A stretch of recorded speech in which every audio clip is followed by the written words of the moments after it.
Hey, welcome back guys, General Tony here, coming back with a brand new Clash of Clans episode. And today I was going to do something special for the second video of the day. We were actually going to do a Clash Royale video, but instead I've decided to do something which I haven't really seen done on YouTube before. So a lot of people that watch this channel are a variety of Town Hall levels, ranging from literally Town Hall 1 all the way to Town Hall 11. And what I thought I would do in this episode is something very different. I'm basically going to give you a variety of different tips and tricks that you can use every day when playing the game to kind of help you out and just help you improve. Now, I will say a disclaimer before we do start the episode, guys. Firstly, I am not the best player in this game, and I never claim to be. I only play for fun, so please do not give me any hate comments saying, Tony, you have no right to tell me these things. I'm just giving you my experience, guys. It's literally as simple as that.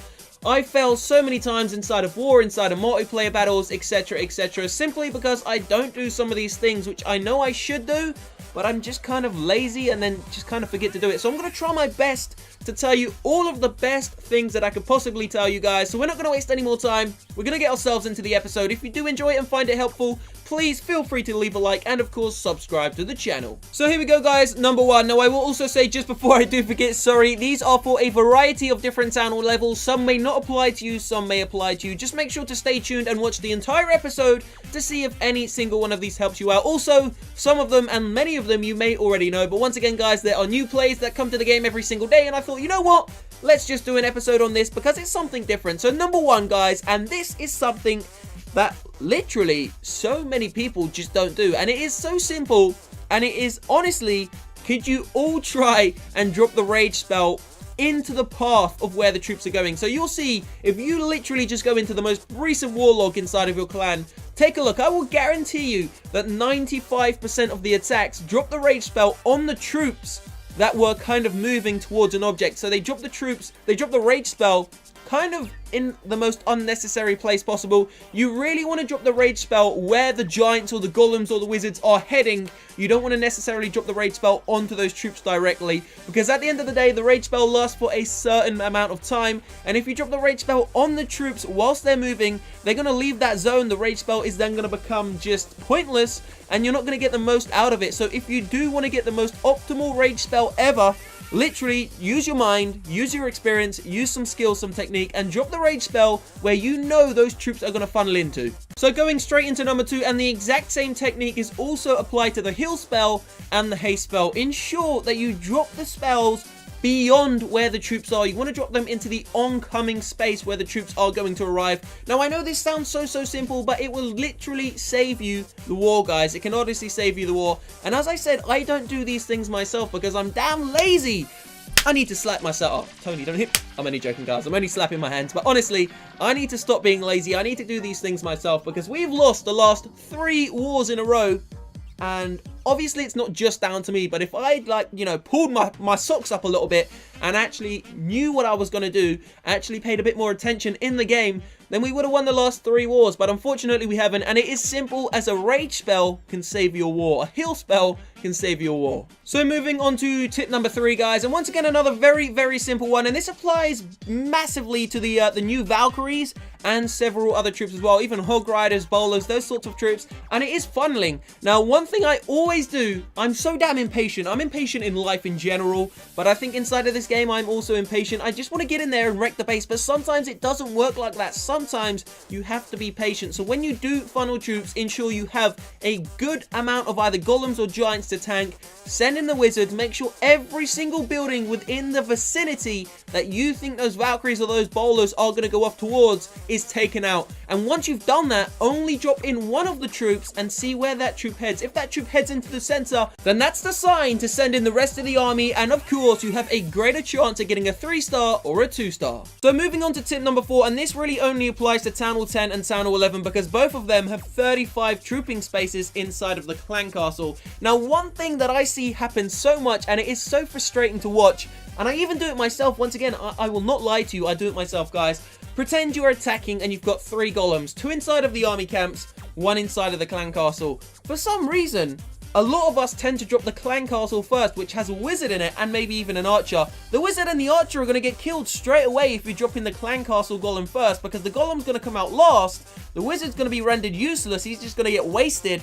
And the archer, man, she's gonna get one shot from an archer tower and she's pinged, she's dead, she ain't coming back alive. But if you drop down the other 2 golems first, then drop down the clan castle CC, you're gonna have an extra wizard to raid with and an extra archer. And at the end of the day, how many 99% 2 stars do you see? How many 99% 1 stars do you see?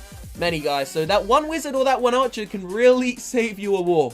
So moving on to tip number 5, and this is definitely one of the most important within the next 6 to 7 you are about to hear, and this is to be patient with your spells. Now, shout out to Lewis the Pen inside of my clan. I was watching some of his attacks earlier, and even a few other clanmates, and a lot of them are seriously patient with their spells. I mean, they know how to do an attack. In fact, it was this raid that you are about to see. Leonidas was so patient with his spells that he managed to triple star the base in a great way, guys. It was an absolutely awesome attack. So check out Leonidas' attack. You're about to see in a few moments time, he's actually going to save his 2 heal spells to the last few moments in the raid where they really mattered. I mean, if it was me raiding, I would have just kind of panicked and used them a little bit earlier, and I may have ended up getting a 2-star, which is the difference between getting the 2-star and the 3-star, guys. Save your spells, trust in your heart, you know what you're doing at the end of the day, and even if you don't, you're going to build experience and you will learn raid after raid. So moving on to tip number 6, and this only applies to the Town Hall 11s with the Grand Wardens out there, the locked and loaded Grand Wardens, and this is one of the most frustrating things once again, when they don't use the Grand Warden's ability for such a long time, they hold it for like 2 minutes into the raid. It's so pointless, guys. There are only 2 reasons you should be holding the Grand Warden's ability. First one is if you know where big bombs are and you are using it to save your wizards or smaller troops, guys. And the second one is if you are saving it for the Eagle Artillery or the Inferno Tower when either one awakens, guys. If you are not saving it for either of those 2 things, you should use your Grand Warden's ability real early inside of the raid to stop any mass amounts of damage to the majority of your troops. Don't forget, the longer the raid goes on, the wider your troops go and the less of them are going to be within the aura. So you want to use your Grand Warden's ability, as I said, unless it's for the Eagle Artillery, big bombs or Inferno Towers, really early on inside of a raid. So moving on to number 7, and I mean, guys, I mean this when I'm about to say this, never use a symmetrical base. Now, you may look at my base and you may say, Tony, your base is symmetrical. No, it may look symmetrical, but the defenses, the storages, everything, the traps, they're all in different areas. Maybe the walls are kind of semi-symmetrical, but the actual base itself is so far from symmetrical. Never use a symmetrical base, meaning never use a base which looks the same on either side, guys, because you are about to get whooped by any army. Any army can take down a symmetrical base. If you've got one, just basically don't copy the most basic YouTube video bases. Don't copy the ones which are symmetrical, guys. I mean, I've made symmetrical bases in the past. I'll hold my hands up and tell you right now I have. But that was back when I was a noob. Now, I'm still a noob, but like I'm a more experienced noob. So tip number 8, I mean, I shouldn't even be saying this because it is so simple, but I've got to say it. Do not drop your golems in the same area. Do not drop your giants in the same area. Please don't drop your wizards in the same area, guys. You're just asking to get a beat down.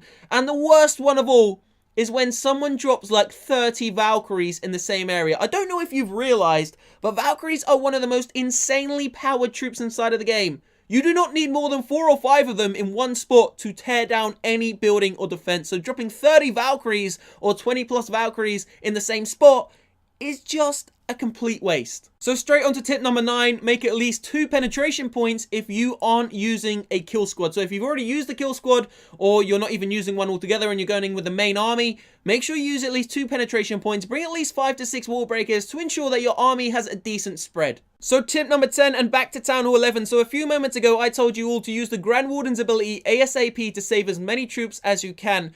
Except if you are to do this, guys. Now, if you're Town Hall 11 and you're trying to funnel Valkyries, Wizards, etc. into the center of the base and you know there's a possibility there could be some giant bombs, make sure you save the Grand Warden's ability to render those giant bombs useless. So on to one of the final tips, and this is for pretty much every Town Hall level which has the free spell. So I think Town Hall 9, 10, and 11. And this is to not wait too long before using the free spell, especially if you are using the free spell on the Inferno Towers. Now, I know I said be patient with heal spells, rage spells, haste spells, etc. But with a free spell, it is completely different. An Inferno Tower can destroy an entire army in seconds, especially if it's like Wizards, Valkyries, etc. So make sure you are dropping that free spell at the correct moment in time to freeze that Inferno Tower and ensure it does the smallest amount of damage possible. And the final tip, guys, tip number 12, do not use heal spells with free spells on Inferno Towers. It just doesn't work unless the Inferno Towers are easy to get to or you take them down quickly. Do not use heal spells when you're using Town Hall 10, Town Hall 11 attacks. So there it is, guys. They are kind of like the 12 most underrated tips inside of the game. I hope you have enjoyed it. Leave a like down below if you have. Can we hit 10 gazillion likes on the video? No, we can't, Tony, so shut up. Okay, mate. Don't forget to subscribe to the channel, guys. I will see you shortly. Peace out.